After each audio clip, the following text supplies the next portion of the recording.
देवी सप्तशती अध्याय 4 इंद्र और देवताओं द्वारा स्तुति माँ दुर्गा की महिमा जो जीवन बदल देती है।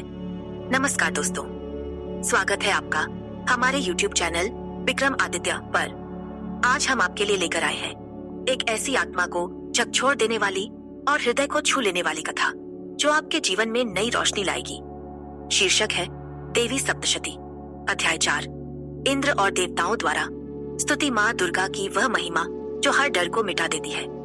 यह सिर्फ एक कहानी नहीं बल्कि आध्यात्मिक शक्ति का वह स्रोत है जो हमें सिखाता है कि कैसे माँ दुर्गा की भक्ति हर बाधा को पार कर सकती है। कल्पना कीजिए, एक ऐसी शक्ति जो तीनों लोगों की रक्षा करती है, जो हर दुख को हर लेती है। क्या आप उस शक्ति से जुड़ना चाहेंगे? यह कथा आपके भीतर की दिव्य चेतना को जागृत करेगी और आपको माँ दुर्गा की अनंत कृपा से जोड़ेगी।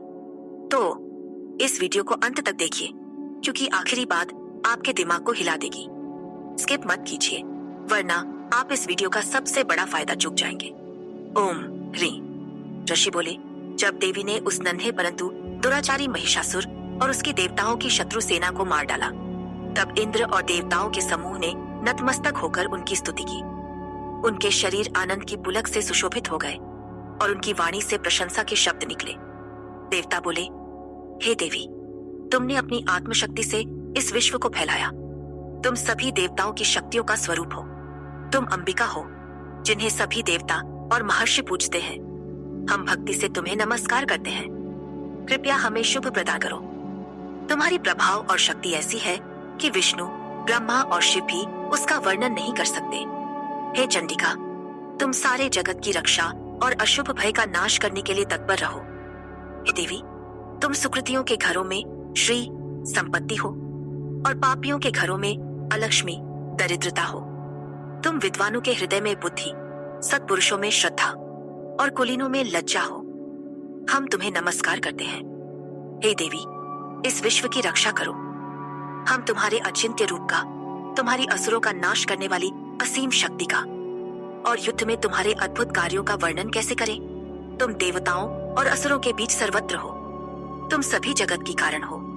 तीन गुणों सत, रज, तम से युक्त होने पर भी तुम दोष रहित हो। विष्णु, शिव और अन्य देवता भी तुम्हें पूरी तरह समझ नहीं सकते। तुम सबकी शरण स्थली हो।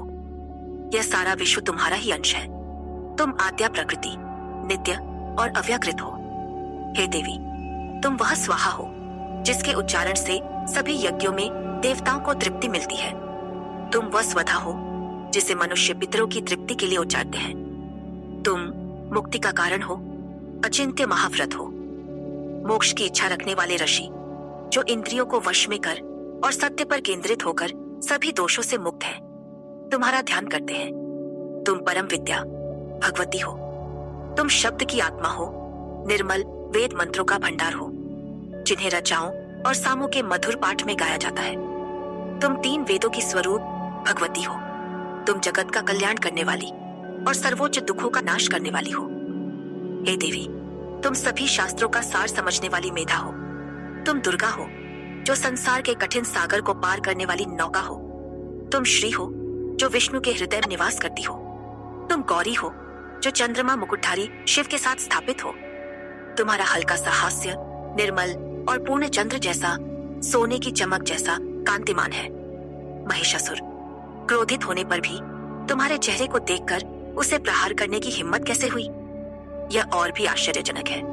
हे देवी, कि महिषासुर ने तुम्हारा क्रोधित चेहरा, जो उदित चंद्रमा जैसा लाल और भयानक था, देखकर तुरंत प्राण नहीं त्यागे। क्रोधित मृत्यु का चेहरा देखकर कौन जीवित रह सकता है? हे परम देवी, सृष्टि के लिए कृपालु बनो। जब तुम क्रोधित होती हो तो कुलों का विनाश कर देती हो। हमने यह देखा जब तुमने महिषासुर की विशाल शक्ति को क्षण में नष्ट कर दिया। जिनके प्रति तुम कृपालु होती हो, वे लोगों में सम्मानित होते हैं। उनके पास धन, यश और धर्म की कोई कमी नहीं होती। उनके बच्चे, सेवक और पत्नियां भक्ति से युक्त होते हैं। वे धन्य हैं। हे देवी, जो सदा स्मरण करने वाला पुण्यात्मा है, वह तुम्हारी कृपा से प्रतिदिन धर्म के कार्य करता है और स्वर्ग प्राप्त करता है। क्या तुम तीनों लोकों में फल देने वाली नहीं हो? जब संकट में तुम्हें स्मरण किया जाता है, तुम हर प्राणी का भय दूर करती हो। जब शांत मन से तुम्हें स्मरण किया जाता है, तुम अति शुभ बुद्धि देती हो। दरिद्रता, दुख और भय को हरने वाली तुम्हारे सिवा और कौन है जो सदा सबके कल्याण के लिए तत्पर है। तुम्हारे द्वारा शत्रुओं का वध होने से जगत को सुख मिलता है। हालांकि वे पापी नरक में लंबे समय तक पीड़ा भोगने योग्य हैं, फिर भी तुम सोचती हो मेरे साथ युद्ध में मरकर वे स्वर्ग प्राप्त करें। तुम्हारा मात्र दर्शन ही सारे असुरों को भस्म क्यों नहीं कर देता, क्योंकि तुम अपने शस्त्रों से उन्हें शुद्ध करके उच्च लोकों में भेजती हो। यदि तुम्हारी तलवार की चमक और भाले की तीव्र ज्योति असुरों की आंखों को अंधा नहीं करती, तो यह इसलिए क्योंकि तुम उन्हें अपने चंद्रमा जैसे तेजस्वी चेहरे का दर्शन कराती हो। हे देवी, तुम्हारा शील दुष्टों के दुर्व्यवहार को शांत करता है। तुम्हारा रूप अचिंत्य और अनुपम है। तुम्हारा बल उन शत्रुओं को नष्ट करता है जिन्होंने देवताओं की शक्ति छीन ली थी। फिर भी तुम उन शत्रुओं पर भी दया दिखाती हो। तुम्हारे पराक्रम की तुलना किससे की जाए। तुम्हारा रूप ऐसा है जो शत्रुओं में भय पैदा करता है, फिर भी मनोहर है। तीनों लोगों में कहां ऐसा हृदय में करुणा और युद्ध में दृढ़ता देखी गई है जैसे तुम में है। हे वरदायिनी देवी, तुमने सभी शत्रुओं का नाश कर तीनों लोगों को बचाया। युद्ध के मैदान में उन्हें मारकर तुमने उन उन्मत्त शत्रुओं को भी स्वर्ग पहुंचाया और हमारा भय दूर किया। तुम्हें नमस्कार है। हे देवी, अपने त्रिशूल से हमारी रक्षा करो। हे अंबिका, अपनी तलवार से हमारी रक्षा करो। अपनी घंटी के नाद और धनुष की टंकार से हमारी रक्षा करो। हे चंडिका, पूर्व और पश्चिम में हमारी रक्षा करो।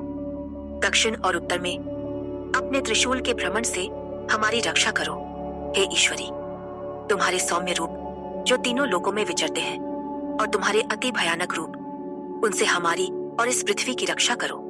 हे अंबिका, तुम्हारी कोमल हथेलियों ने जिन तलवार, त्रिशूल, गदा और अन्य हथियारों को छुआ है, उनके द्वारा सभी दिशाओं में हमारी रक्षा करो।